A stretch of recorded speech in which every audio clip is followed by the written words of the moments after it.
Shabbat Shalom and welcome to Teshuvah Bible Studies. My name is Ben. We're doing another Parashah HaShavua, which means the weekly Torah portion. This week, we're going to do week number 48. It's called Ki Tavo, and is based on Deuteronomy chapter 26, verse 1, all the way to Deuteronomy chapter 29, verse 8. Every week, I've been doing a three-part series on the portion where in the first part, I answer a general question. And then in part 2 and 3, I break down the teachings of the portion. But this week, I actually decided to skip the first part and not really answer a general question because there's just so much to cover in this portion. In fact, even though I'm skipping that first part, I'm gonna break this down into 4 parts. 2 parts for the first topic of the portion and 2 parts for the second part of the portion. So it's gonna be 4 parts altogether because there's a lot for us to cover and there's just too much information for me to do it in a single session, okay? So the name of the portion is Ki Tavo, which is written this way in Hebrew. As always, we read the Hebrew from the right to the left. And Ki Tavo means when you come in. You may have noticed something similar with the title of this portion from last week's portion. Last week's portion was Kitetzi, which means when you enter. So you have when you enter and when you come in, back-to-back portions. And there's a reason for that we're going to talk about a little bit later. All right, so the root word for this portion's title is bo, which is the means to come in, to enter, or to come upon. Most portions follow this linear pattern, right? So as we read the portions, one portion builds on the other because it follows a narrative. It's following a history of the Israelite people in the desert. But this one in particular is almost like if it was a Bible study that Moses was doing that he divided into 2 parts as well. They're like twins, and they actually complement each other and talk about the 2 sides of love that we began speaking about last week. So our forefathers separated this section into 2 parts because there's just so much to cover. As we know, the portions wasn't something that was created by Moses when he was writing down the Torah. It was something that was created by the forefathers of the faith, and they decided to divide the portions, where to start, when and where to end, based on common themes, common information that they wanted to convey. So they decided to cut this idea of love into 2 sections because there's just too much to speak of in one portion. So the biggest difference is that the portions are talking about is on the first one, we talked about how to love each other, right? Last week's portion, if you remember correctly, we were talking about loving your neighbor, right? The golden rule. If you have not watched that portion, I'm going to put it over here so you can, a link over here so you can watch it. And it was very interesting and very eye-opening how that portion was literally talking about how we're supposed to treat each other with respect and love. But this week's portion is talking about after Israel enters into the promised land and how they are supposed to be thankful, how they're supposed to offer their first fruits to Adonai. So it's talking about how to love Elohim, how to love Adonai, our God, our creator. So the 2 portions together gives us the complete synopsis of what Jesus was talking about, right? Because last week we explored the second part, which Jesus says, love your neighbor as yourself. But we always seem to forget the first one, right? Where Jesus said the 2 greatest commandments, not one. Yeshua said the 2 greatest commandments is love the Lord your God with all your heart, mind, soul, and strength, and love your neighbor as yourself. So the love your neighbor as yourself, everybody talks about. It's something that's very common, even in philosophy, even in any other religion, right? But we always forget that the source of love is Elohim. And this week, we're going to talk about how to love him with all our hearts, mind, soul, and strength, right? So this would be the first time that the Israelites would be able to celebrate the feasts and actually plant and follow some of the instructions they learned in the desert. As they were being taught Torah, they were being taught that they needed to give the first fruits to Adonai, but they were in the desert, so there was no planting going on. There was no harvesting. Now that they're entering into the promised land, they're being reminded that after they enter the promised land, after they take possession of the land, that they should be thankful and they should remember Adonai and now put these into practice, put the Moedim into practice, the holy feasts, all those things. They wanted to put it into practice in the place where Adonai put his name, which we all know today is Jerusalem. So that's what this portion is going to speak of. So here is a verse in Deuteronomy chapter 22, verse 4, even though it's from a previous, actually, I'm sorry, I forgot to change this. It's Deuteronomy 26, verse 2, and I forgot to change the verse here from last week.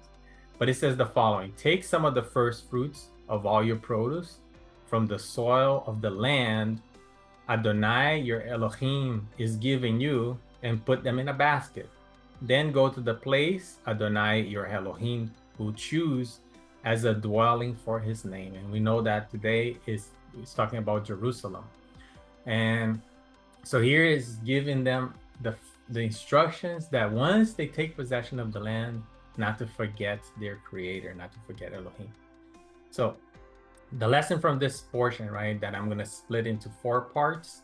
The first one is how to be grateful. I'm going to talk about how we can actually put this into practice and show Adonai that we are grateful for all he does in our lives. And then the second part of the portion, which I'm going to cover in part 3 and 4 of this week's series, is going to be the tithing, the tithe principle. What is a tithe and how do we apply it? And what are the benefits? All these things I'm going to be discussing in part 3 and 4 of this week's series, okay? All right. As always, I start with the first verse in Hebrew, and I try to glean some information out of it that is applicable to our lives today, something that we usually cannot see in the translations, but you can only see when you look at the Hebrew, okay? Deuteronomy chapter 26, verse 1, which is the first verse of this portion, says the following in English: when you have entered the land, the Adonai, your Elohim, is giving you as an inheritance and have taken possession of it and settled in it. And then it actually follows with that second verse that we read in the previous slide, right? Then you present your first fruits to him and show gratefulness about all that he has done, right? But what I wanted to point out in this verse is that most translations, including this one, does not usually translate that first word in Hebrew here, and that first word in Hebrew is almost prophetic. It's almost like a declaration that Adonai is giving to his people. So Ki Tavo, as we have discussed in the previous slide, is the name of this portion, and it is translated as when you enter, right? So here we have the word that is highlighted in orange. It actually says, and it shall be. In other words, it's a declaration from Moses speaking on behalf of Adonai that this is going to happen. It's not something that if it happens or perhaps it will happen. Is declaring prophetically that this is going to happen, and when it happens, then we should not forget our Creator and forget what he has done. So when you enter the land, this is going to happen. And when you enter the land, then remember to be thankful. Remember to present your first fruits, to present your produce, which you are able to produce with what he has given you, to Adonai. So I thought that was very interesting that I didn't see any translations that emphasize the way it is written in Hebrew. So another thing that I saw here in the Hebrew text that usually we cannot see in the translations is the word Natan here in green, which means give, or it means give in Hebrew.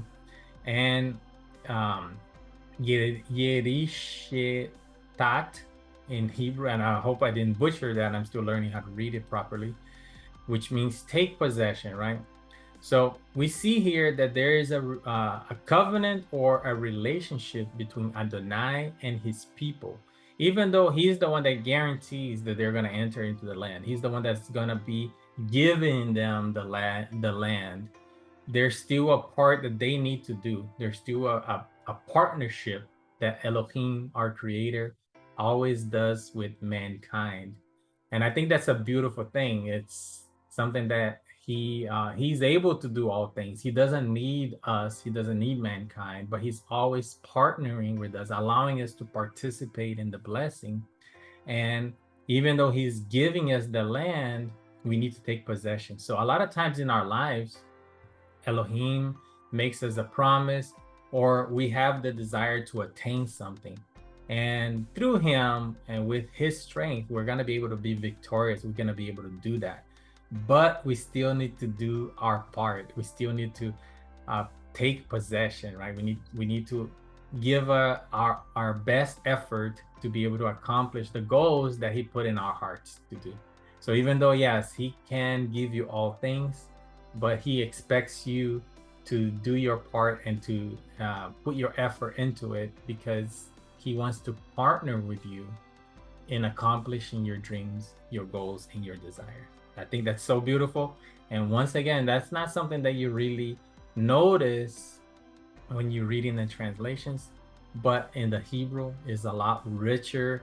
It makes a lot more sense when you understand the words in Hebrew, which I guess that's a good segue to an introduction here. If this is the first time you're joining this channel, Teshuvah Bible Studies, I wanted to let you know that this is what we do here. We study the Hebrew scriptures in its original language. We're studying the Word of God in its original language and trying to glean as much as we can and learn as much as we can and understand our Creator better so we can better follow Him. And that's what this channel does. That's what I do here. So if you like what you heard so far and you want to learn more, don't forget to subscribe and leave a like and share this video so that the YouTube algorithm can share this message with more and more people. I hate saying that and sounding like a typical YouTuber, but that's just a reality, right? We have to work with the system we're given. And my goal and my intent is noble, because I don't care about being famous. I don't want to be famous, and it's not for me, but I'm doing this for the glory of our Creator. So if you want to participate in that, that would be a lot of help if you can do that, please. All right. So let's start with the first lesson. So this is going to be part one of the first theme, right? And we're going to talk about how to be grateful, how we're supposed to be grateful. In this portion, we see Deuteronomy chapter 28, verses 47 through 48 says the following: because you did not serve Adonai your Elohim joyfully and gladly in the time of prosperity, therefore in hunger and thirst, in nakedness and dire poverty, you will serve the enemies of Adonai that the Adonai sends against you. He will put an iron yoke on your neck until he has destroyed you. Very harsh words. I hope you were reading the portions yourself. I hope you're reading the scriptures and not just participating in the study, because it's part of getting your heart ready for the message, right? We're here doing Torah portions on Shabbat because we want to learn from each other, share our thoughts and ideas. But if you did read Deuteronomy chapter 26 to 29, the portion this week, and you probably saw how harsh and how hard this portion is. It uses, it talks about blessings and curses, but there's a 2-to-1 ratio on the curses that there is on the blessings. It's a very harsh portion, very difficult to read, very graphic. And because of that, a lot of times it's misunderstood. It's one of those portions that is completely misunderstood, right? I mean, it's really harsh. It talks about cannibalism. It talks about eating your own children. And so we don't want to be on the side of the curse, for sure. We want to be on the side of the blessings, right? So we need to remind ourselves where Adonai took us to generate joy in our hearts while serving him. So this part, it says that because you haven't served joyfully and gladly in the time of prosperity, when everything is going well, when you have received the blessing, when you are in abundance, it's very easy to forget where we came from, and it's very easy to not have a thankful heart.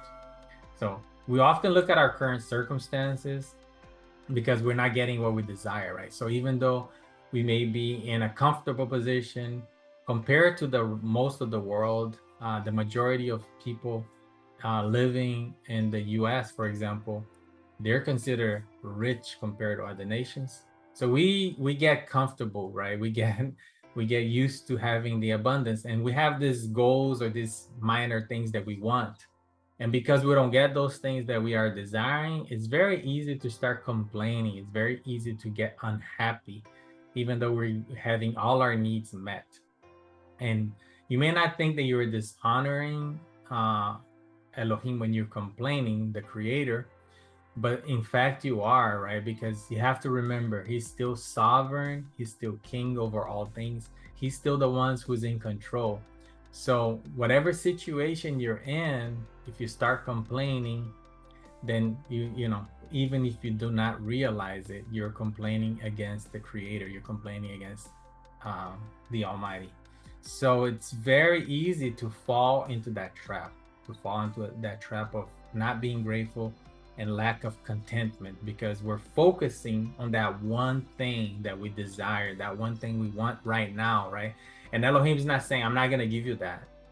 Sometimes he's just saying, wait. Sometimes he's just saying, you know, I'm working through this. Or he's saying, you know, I want you to learn and change through the situation you're in. So there's various reasons why he just doesn't click and give us what we want.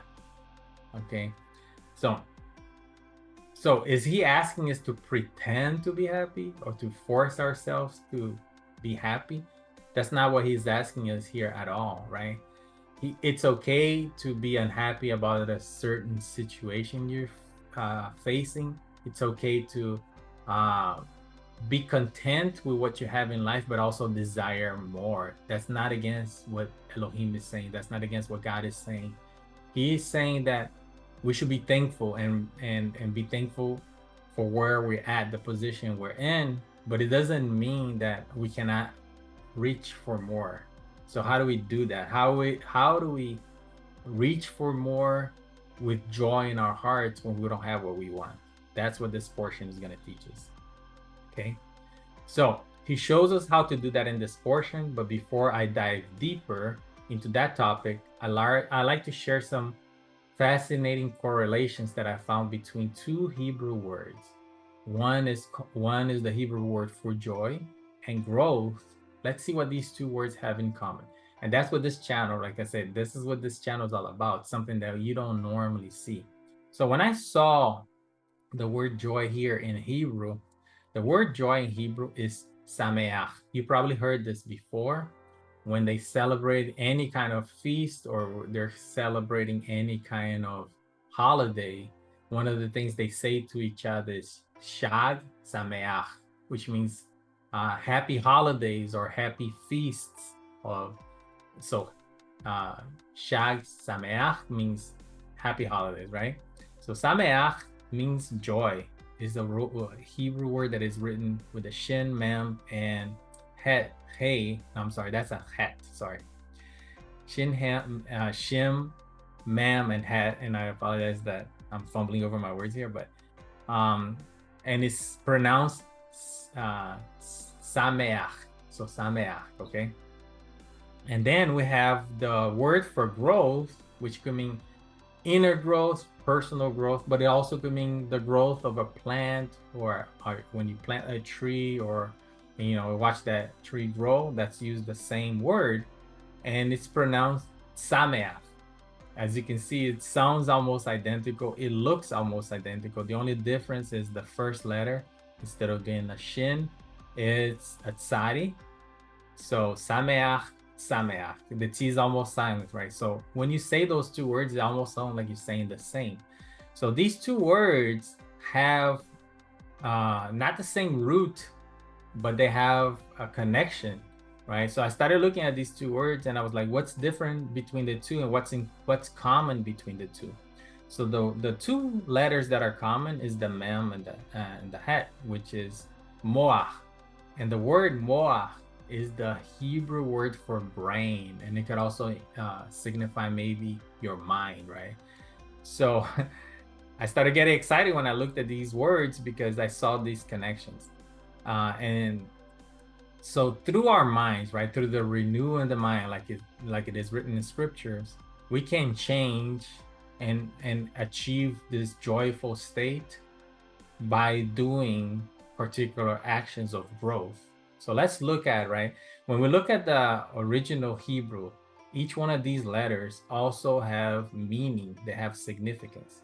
So I started looking at the tsadi, and the word and the meaning of the letter tsadi means righteousness or justice. Is the word zadik. Zadik, you probably heard as well, means justice.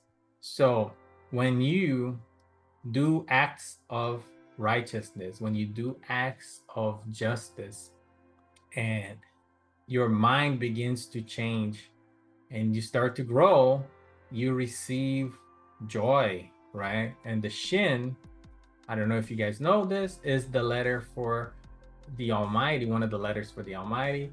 It's the symbol for El Shaddai, the all-powerful. And it also is the last letter of the word Esh, which means fire or passion. So how do we conclude all this, right? What are all these connections? What do they mean?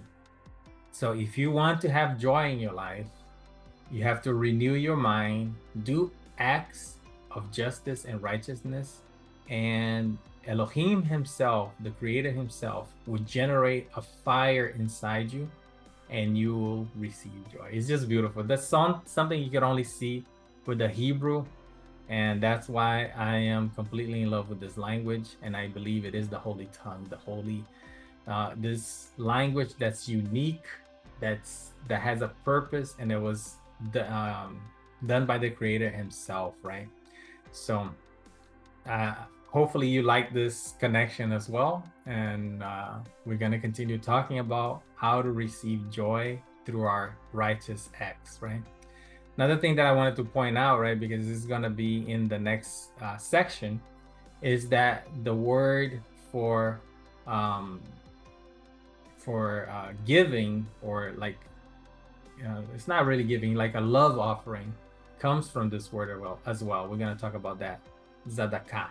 Okay, so it's also interested in Hebrew how the word charity or giving to the poor, widow, or orphan is called zadakah. That's what I was talking about. So it further solidifies that when you do good, when you do justice, when you're giving of yourself to others, it produces joy in your heart. I was talking to one of my friends this week he's studying psychology, and she studies how the mind works, right? And they were talking about it this week. There is a chemical that generates in your brain called, I think I forgot the name of it, but I think it's I forgot the name of it. I apologize, but it's something that generates in your brain that creates joy when you do something good. So this is not something that's limited to people who follow Elohim. It could be an atheist, and when you do good and when you do something for others, you receive that same kind of joy. That's how beautiful it is. It's connected to reality. It's connected to our bodies. So all these things that I'm teaching here is universal. It has nothing to do with just any religion or any faith. Even people who don't believe in the creator, they experience the same joy that is generated by doing good or doing acts of righteousness. So it's very beautiful how this is connected through the language itself, through the Hebrew. Okay, all right, so with this in mind, let's examine these verses in Deuteronomy chapter 26, verse 12 through 15. When you have finished setting aside a tenth of all your produce in the third year, the year of the tithe, you shall give it to the Levite, the foreigner, the fatherless, and the widow, so that they may eat in your towns and be satisfied, filled with joy, right? Then say to Adonai your Elohim, I have removed from my house the sacred portion and have given it to the Levite, the foreigner, the fatherless, and the widow, according to all you commanded. I have not turned aside from your commands, nor have I forgotten any of them. I have not eaten any of the sacred portion while I was mourning, nor have I removed any of it while I was unclean, nor have I offered any of it to the dead. I have obeyed Adonai, my Elohim. I have done everything you commanded me. Look down from heaven, your holy dwelling place, and bless your people Israel in the land you have given us, and as you have promised, an oath to our ancestor, a land flowing with milk and honey. There's a lot here, right? There's a lot here on this portion, but it's the key to joy. It's the key to happiness. We're going to explore that a little bit more.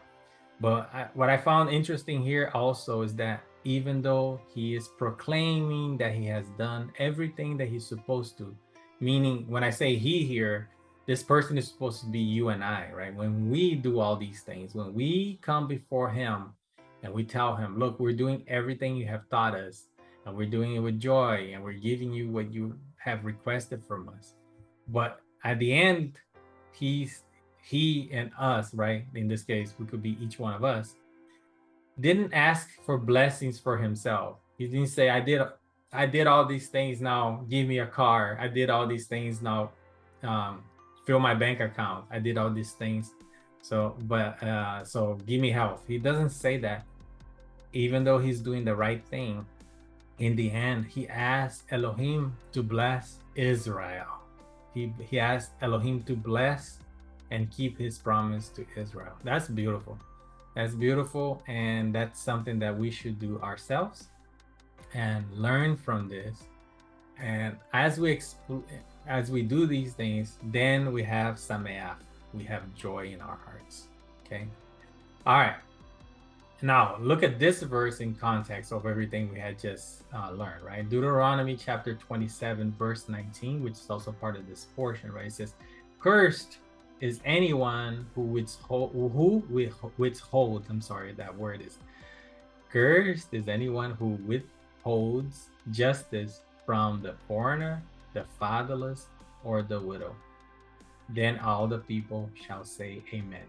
Two things that I noticed on this verse is that it confirms that acts of justice is tied, the charity is tied to the word tzedakah, right? So here he's talking about giving justice to the foreigner, the fatherless, and the widow. And I always thought that was weird, right? How are you supposed to give justice to those people? Because we usually think of justice as something that happens in court, or something that happens in a court of law, or something like that, or something that's being done unfairly to those people, and you bring them justice. But no, the word here in Hebrew is talking about charity. It's talking about giving to the poor, giving to the foreigner, giving to the fatherless or orphan. Another word for that is orphan, right? Giving to the widow. So when you do these things, you're actually doing justice. You're actually fulfilling his word. You're not doing something above and beyond that you should be proud of. You're just doing justice. All right. And the other thing that I thought it was interesting here, not only in this verse, but all the last two chapters, Moses is proclaiming these curses upon Israel that will happen, and everybody would say amen. Interesting, because amen, right, is a word that means Elohim is a faithful king, which means he's going to make his word come true, whether it's a positive or a negative. His words is going to come true. It has nothing to do with you and I. It has nothing to do with what we do. His word is coming true one way or another. So it's obviously best for us to be on the positive side, the side of blessing, instead of the side of the curse, because it's going to happen one way or another. So position yourself in the side of blessings, and don't position yourself in the side of curse, because if you read this portion, the curses are horrendous. They're very hard things that are going to come upon the earth and you don't want to be on the side of the curse when it does. Well, with that, I'm going to end this first part, and we're going to continue talking about this exact same topic in part 2 of this series. So I see you guys on the next one. Hope to see you back on the next one tomorrow. And with that, I'll say Shabbat Shalom, Shavua Tov. Love you guys, and I see you on the next one.